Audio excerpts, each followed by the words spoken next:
Okay, we've still been so busy at Sravasti Abbey. And I think sometimes anybody that thinks that coming to a monastery is a peaceful, quiet place is going to have their illusion shattered or changed anyway. Maybe it's not a shattering experience, but it's definitely not, people walking peacefully, mindfully, never speaking, always smiling, always sort of in a state of bliss.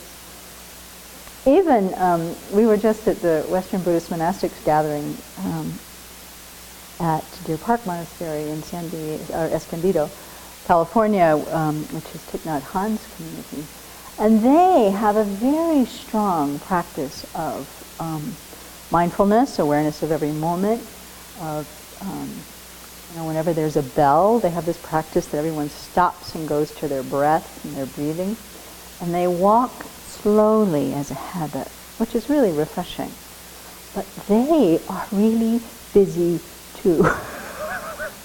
They work hard. They work as hard as anybody here at this monastery. So I'm bringing this up because we've also been in kind of a transition. We had a few people who were traveling for a period of time, and I was among those.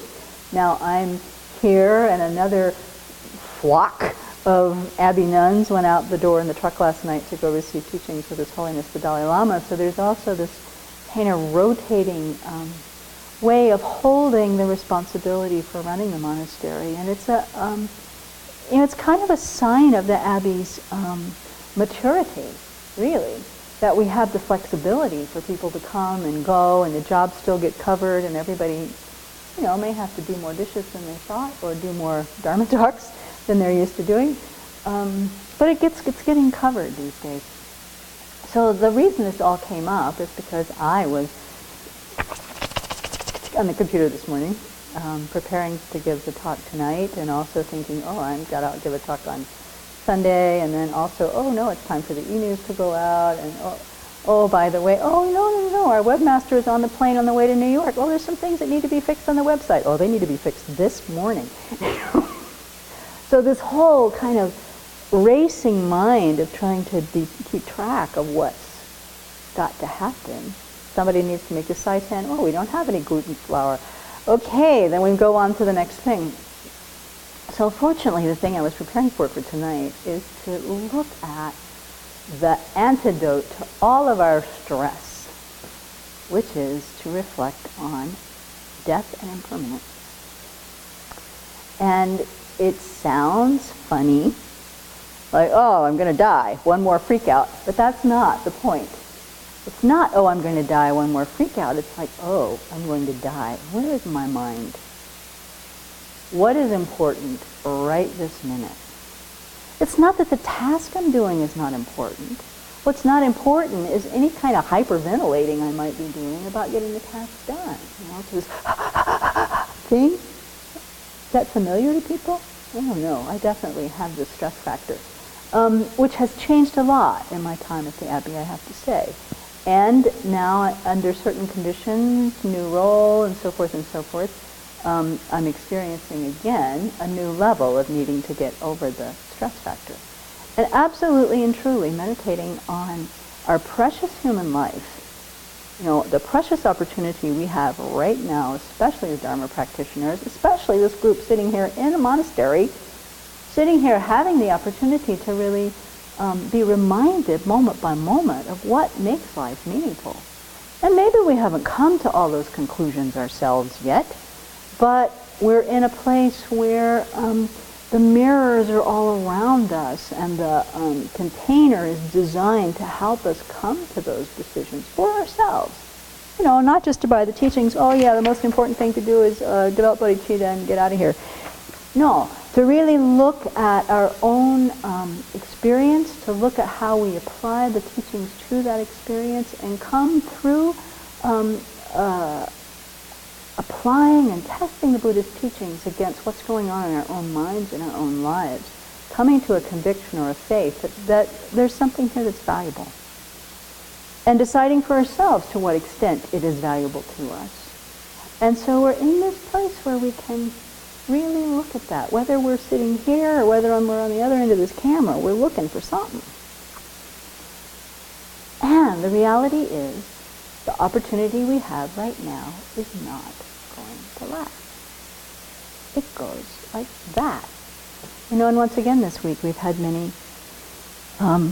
examples of people who have had sudden health changes or sudden life ends that they weren't expecting on that day. So by remembering this, by bringing this to mind, then we can slow down and breathe. Then we can slow down and go, oh, I am breathing. I'm still alive. I'm still alive, and I still have choice about how I want to spend my time and how I want to spend my energy. What's important?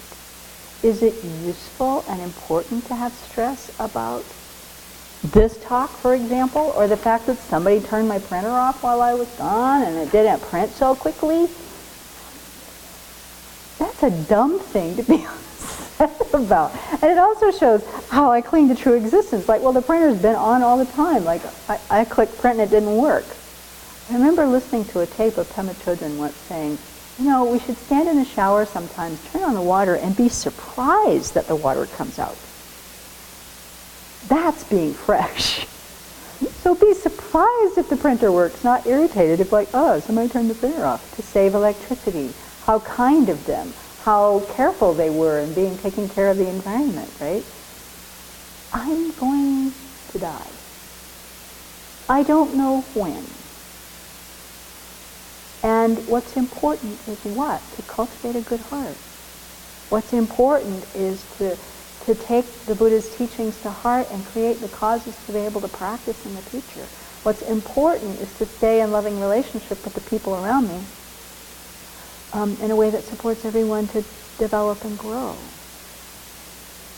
So I was right at the place in the teachings where I was reviewing this very important thing that says meditation on death and impermanence is one of the most important meditations. They say, if you don't remember death in the morning, we waste the entire morning. If we don't remember death in the afternoon, we waste the entire afternoon. And if we don't remember death in the evening, we waste the entire evening. And this is true. Personally, I can piddle away a lot of time, even when I'm under a lot of pressure. I can easily get distracted in, answering this question or chasing down this fact, or it's so easy to get off track. But if we remember this, okay, I have a beautiful opportunity right now. I don't know how long it's going to last. So what's meaningful? That brings us back on track. It makes it easier then to take a deep breath. And that's kind of like our internal mindfulness bell. Ding. Oh, for whom the bell tolls, it is me, and I don't know when. So just a reminder, if you have a stressy day, it's a Friday. Fridays are often stressful as people try to finish things up at the end of the week. But I wanted to share that as well. So may we joyfully, not in a freaked out way, but in a very clear, realistic way, accept the fact that our time is short. We don't know how long we have. And really nothing matters, but that or nothing is useful in the long term, except for what we do with our practice of the Dharma.